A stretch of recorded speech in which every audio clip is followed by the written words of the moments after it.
Mga ka-express, imagine mo to. Isang eksena sa future na hindi na lang pangarap, kundi magiging realidad na.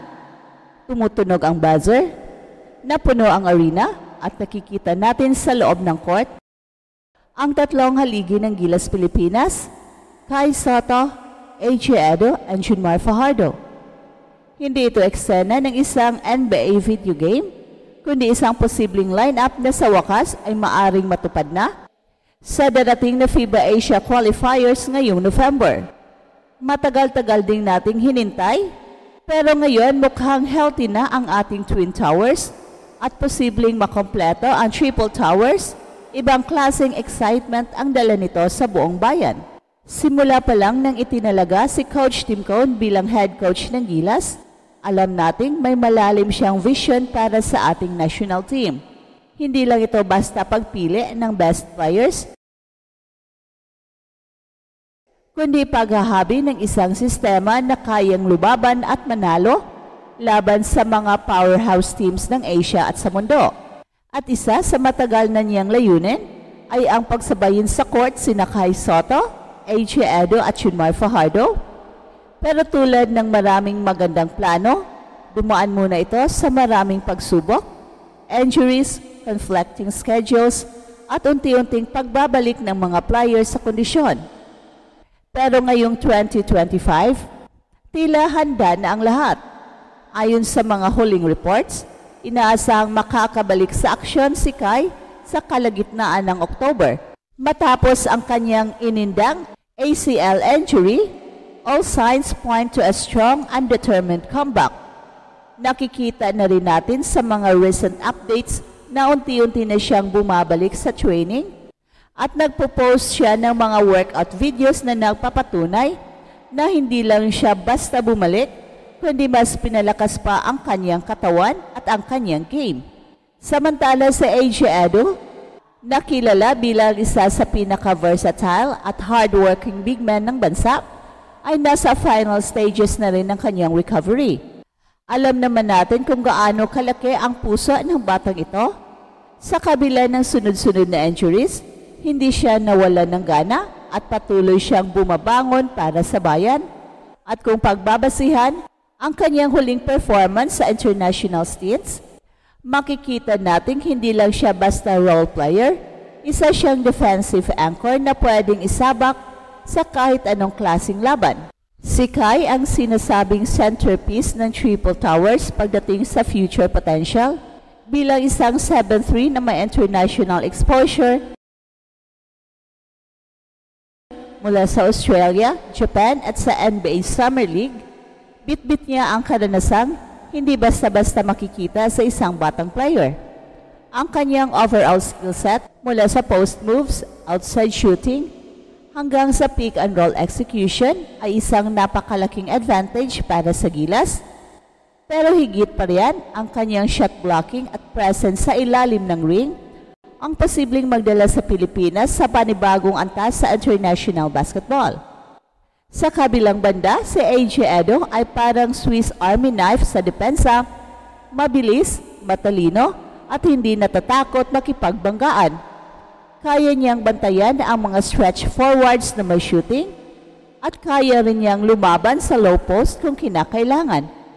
Siya ang pwedeng manggulo sa rhythm ng kalaban at ang kanyang hustle plays ay siguradong magbibigay ng energy boost sa buong team.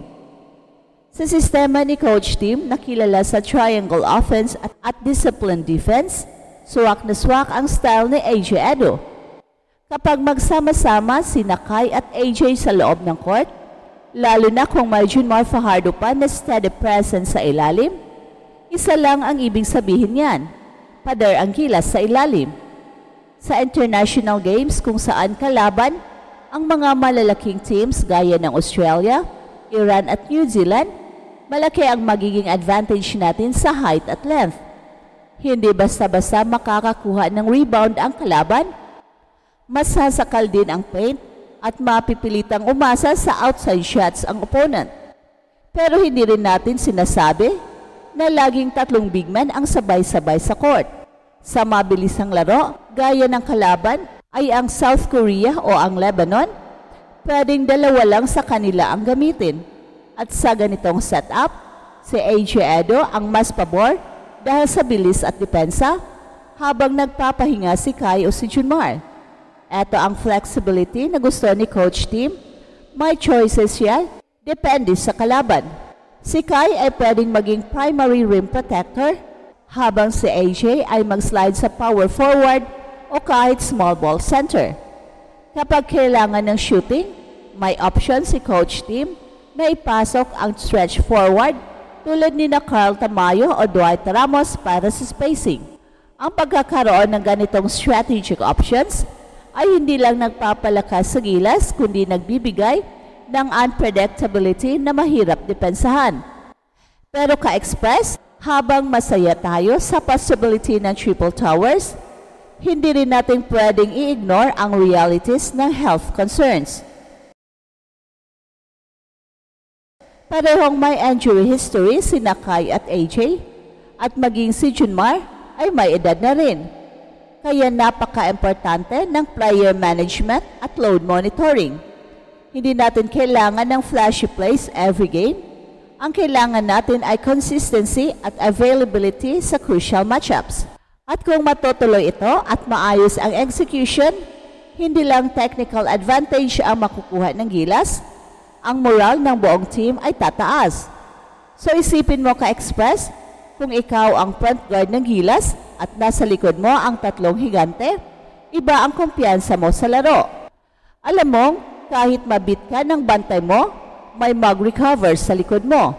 Alam mo, kahit magmintis ka, malaki ang chance na makuha ni Kai o ni AJ ang offensive rebound. At para sa mga fans, eto ang moment na matagal nang hinihintay. Ang sabay-sabay nating makita sa court ang pinakamalalakas at pinakamatatangkad na big man ng Gilas Pilipinas. Ang Triple Towers ay hindi lang simbolo ng lakas, kundi ng pangarap na unti-unting nagkakatotoo. So ka-express, ang tanong ngayon, ay ready na ba tayo sa panibagong kabanata ng Gilas? Sa pamumuno ni Coach Tim at sa posibleng pagbabalik ni Kai Soto at AJ Edo in full health,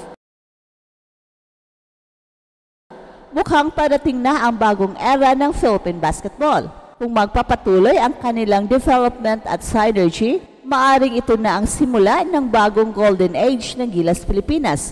Kaya abangan natin, suportahan at sabay-sabay tayong manalangin na manatiling healthy at handa ang ating Triple Towers dahil sa darating na November, maaring masaksihan natin ang pinakamalakas na version ng Gilas, isang team na kayang gulatin ang buong Asia. At eto ang Express Info na kung saan bawat kwento, ginulat ang mundo. And don't forget to like and subscribe.